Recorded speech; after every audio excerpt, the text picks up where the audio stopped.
Hmm. Hello, YouTubers and everybody.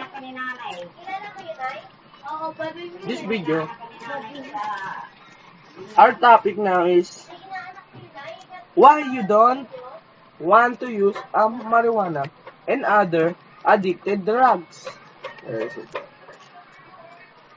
And if so, or if you use it, why you use it?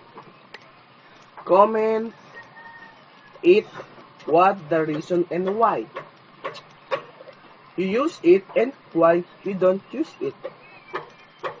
In the next video, I am gonna show you some reason that do the drugs to our human cells and parts. Thank you for watching my video. Salamat in Tagalog, in English. Thank you. See you next time. Bye-bye.